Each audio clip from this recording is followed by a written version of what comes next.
Subscribe कीजिए F study class channel को और बेल आइकन को दबाइए लेटेस्ट वीडियो सबसे पहले देखने के लिए।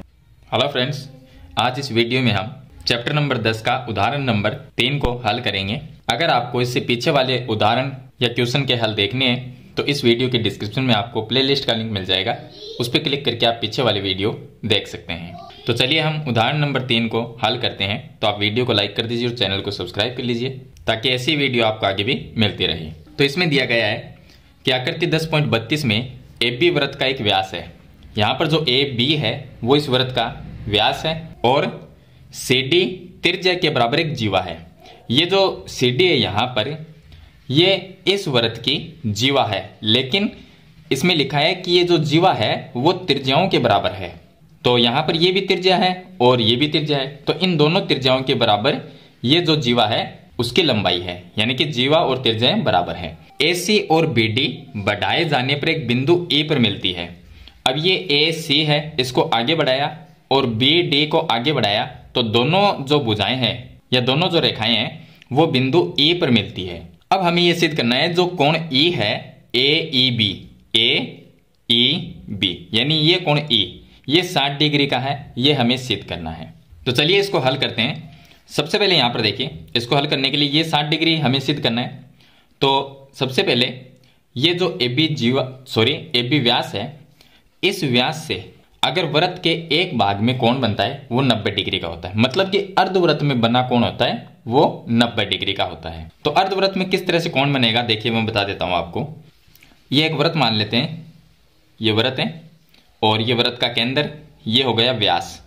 अब ये व्यास है, इस व्यास से या तो आप नीचे की तरफ एक कोण बना दो या ऊपर बना दो, या तो हम ऐसे कोण बना दे या हम कोण एक नीचे बना दे, कोई भी एक कोण ले सकते हैं आप। इस व्यास से अगर एक साइड में कोण बनाए या मान लीजिए आधे वृत्त में जो कोण बनता है वो 90 डिग्री का होता है, तो ये कोण भी 90 होगा और ये कोण लेंगे तो ये भी 90 डिग्री होगा, ये भी 90 डिग्री का कोण होगा। तो इस तरह से AB व्यास से एक साइड में कोण बनाते हैं। तो ये AB व्यास है, इससे ये AC है वो एक रेखा है, और अगर हम C को B से मिला दें, C को अगर हम इस तरह से B से अगर मिला देते हैं तो यहां पर ये जो कोण बनता है ये कोण बनेगा वो कोण 90 डिग्री का होगा, क्योंकि ये आधे वृत्त में बना हुआ कोण है, मतलब कि अर्धवृत्त में। तो ACB ये कोण कितना हुआ 90। तो यहां पर हम लिख सकते हैं इसके हल में कोण ACB बराबर 90 डिग्री। इसका कारण होगा अर्धवृत्त में बना कोण, तो इसका कारण लिखना है अर्धवृत्त में बना कोण। अब देखिए ये कोण तो 90 हो गया। अगर ये 90 है तो ये इधर वाला कोण है वो भी 90 होगा, ये जो कोण है वो भी कितना होगा, वो भी 90 डिग्री होगा। क्यों? ये एक सरल रेखा है और सरल रेखा पे बना हुआ कोण 180 होता है, तो अगर एक साइड 90 है तो दूसरी साइड वाला भी 90 होगा। ये रेखा कुछ इस तरह से मान देखिए, ये रेखा है और इस पे ये जो CB है वो है, ये CB है, यहां से ये CB हो गई और ये हो गई AE। तो अगर इधर वाला 90 बना, ये कोण 90 था, तो दूसरी साइड वाला कितना रह गया, वो भी 90 ही रह गया।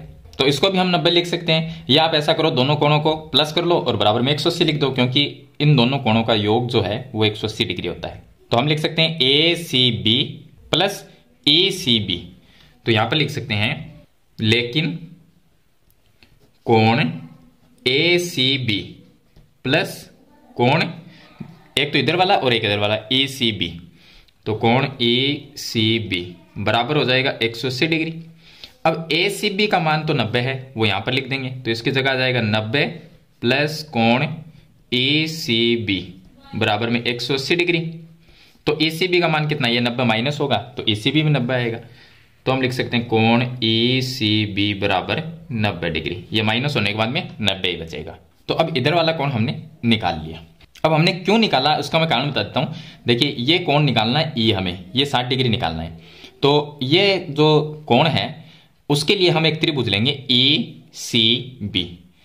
अब देखिए ये त्रिभुज जो हमने लिया है इसका एक कोण हमें ये पता हो और एक कोण हमें ये पता हो। अगर त्रिभुज के दो कोण पता हो तो तीसरा हम निकाल सकते हैं, उसमें कोई दिक्कत नहीं है, आराम से निकाल सकते हैं, क्योंकि तीनों कोणों का योग 180 होता है। दो कोण का पता हो तो दो कोण उसमें से 180 में से माइनस कर देंगे तो तीसरा कोण आ जाएगा। तो पहले हमें ये दो कोण निकालने होंगे, इसीलिए यहां पर ये तो हमने निकाल लिया 90, पहले इधर वाला निकाला, उसके बाद में ये कोण हमने 90 निकाला।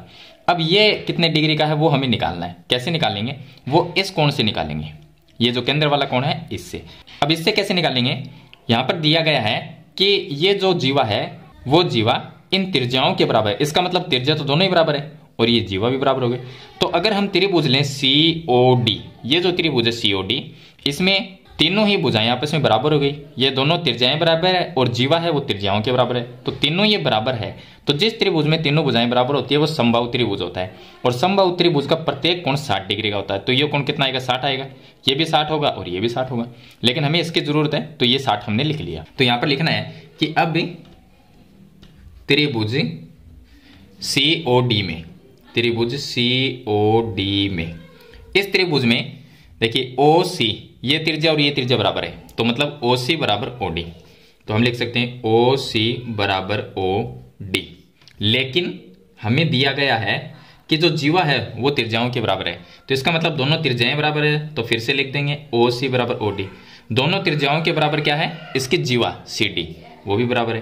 तो इस त्रिभुज के अंदर तीनों भुजाएं बराबर हो गई, तो ये कौन सा हो गया? ये बन जाता है एक समबाहु त्रिभुज। तो हम लिख देंगे त्रिभुज COD एक समबाहु त्रिभुज है, समबाहु त्रिभुज है। और समबाहु त्रिभुज का प्रत्येक कोण 60 डिग्री का होता है। तो हम लिख सकते हैं COD जो कोण है, ये जो कोण है वो 60 डिग्री होगा। तो कोण COD बराबर होगा 60 डिग्री। बाकी जो कोण है वो भी 60 डिग्री के होंगे। अब ये 60 डिग्री है तो ये 30 डिग्री होगा। क्यों होगा? क्योंकि एक चाप से, अब देखिए कोई वृत्त होता है, ये एक वृत्त है और दो बिंदु लेते हैं, एक बिंदु ये, एक बिंदु ये एक चाप हो गया। इसका कोई भी नाम लिख सकते हैं आप, ये जैसे कि CD लिख दिया और ये केंद्र है। चलिए हम केंद्र पे कोण बनाते हैं। ये जो CD चाप है इससे केंद्र पे कोण बना, और इसी चाप से एक कोण हम यहां पर बना देते हैं। तो जो केंद्र वाला कोण होता है वो इस कोण का दुगुना होता है। तो यहां पर भी हम ऐसा ही लिख सकते हैं। देखिए ये CD चाप है और इसी चाप से ये केंद्र पे कोण बना हुआ है, ये कोण, और इसी चाप से ये कोण यहां पर जो B है ये बन रहा है। तो इसका मतलब केंद्र वाला कोण इस कोण का दुगुना होगा। तो हम लिख सकते हैं COD बराबर 2 गुणा CBE लिख सकते हैं। तो चलिए यहां पर लिखते हैं CD चाप द्वारा, या लिख सकते हैं आप परमेय 10.8 से। परमेय 10.8 में ऐसा लिखा हुआ है कि एक चाप से केंद्र पे कोण बनता है, उसी चाप से शेष भाग पे जो कोण बनता है, तो केंद्र वाला कोण दुगुना होता है जो शेष भाग में कोण बनता है उसका। तो हम लिख सकते हैं COD, कोण COD बराबर 2 गुणा कोण CBD। तो ये हो जाएगा CBD। अब COD का मान वो यहां से लिख देंगे 60 डिग्री, तो इसकी जगह हम 60 लिखते हैं, तो ये आ जाएगा 2 कोण CBD, और 2 का इसमें भाग दे देंगे तो ये हो जाएगा 30 बराबर में कोण CBD। यानी जो कोण B है ये कोण आ गया 30 डिग्री, ये हो गया 30। अब ये 30 है और ये हमने पहले निकाल लिया था 90। तो इस त्रिभुज के अंदर ये जो त्रिभुज है ECB, इसके अंदर 2 कोण का पता है तो तीसरा हम निकाल सकते हैं। तो अब लेंगे हम त्रिभुज, तो यहां पे लिखेंगे अब त्रिभुज BCE में इस त्रिभुज के तीनों कोणों को जोड़ लेंगे। तो एक तो कोण ये जोड़ेंगे जिसका नाम है ECB, तो कोण ECB प्लस दूसरा कोण ये जोड़ेंगे CBE, तो ये होगा CBE लिख सकते हैं। अब देखिए CBE और CBD एक ही चीज है, क्योंकि CBD लिख सकते हैं या इसको CBE ये भी हो सकता है क्योंकि इसको आगे बढ़ाया गया है। और प्लस में तीसरा कोण हो जाएगा ये E, जिसका नाम CEB लिख सकते हैं, BEC लिख लेंगे, तो ये हो जाएगा कोण BEC बराबर तीनों कोणों का योग 180 होगा। अब ECB का जो मान है वो 90 डिग्री है। तो देखिए ECB ये कोण 90 है तो इसकी जगह हम 90 लिख देंगे, और प्लस CBE, तो ये CBE यानी ये कोण ये 30 डिग्री है तो इसकी जगह 30 आ जाएगा, प्लस कोण ये आ गया BE और C बराबर 180 डिग्री। अब ये 120 हो जाएंगे और 180 में से माइनस हो जाएंगे, तो ये आ जाए कोण BEC बराबर 180 माइनस में आ जाएगा 120, तो बराबर में रह जाएगा 60 डिग्री। अब BEC जो है देखिए कौन सा है, ये B, ये E और ये C, या इसको ऐसा भी लिख सकते हैं, देखिए कोण आना चाहिए सिर्फ, ये कोण 60 डिग्री हमने सिद्ध कर दिया, या इसको ऐसे भी लिख सकते हैं A, E और B, ये पूरा भी लिख सकते हैं क्योंकि हमने BEC लिख सकते हैं इसको, तो यहां से BEA तक भी लिख सकते हैं या AEB भी लिख सकते हैं, तो एक ही बात है। तो BEC यानी ये जो कोण है वो कितना आ गया 60 डिग्री, तो ये कोण हमें सिर्फ सिद्ध करना है। तो इस तरह से हम उदाहरण नंबर जो 3 है उसको हल करेंगे। तो मेरे ख्याल से ये उदाहरण आपको कंप्लीट समझ में आ गया होगा। फिर भी इसके बारे में कोई सवाल या सुझाव है तो कमेंट बॉक्स में जरूर लिखना, और वीडियो पसंद आए तो इसे लाइक और शेयर जरूर कर देना, चैनल पर नए हैं तो सब्सक्राइब करना। हम मिलते हैं नेक्स्ट वीडियो में, तब तक के लिए थैंक यू।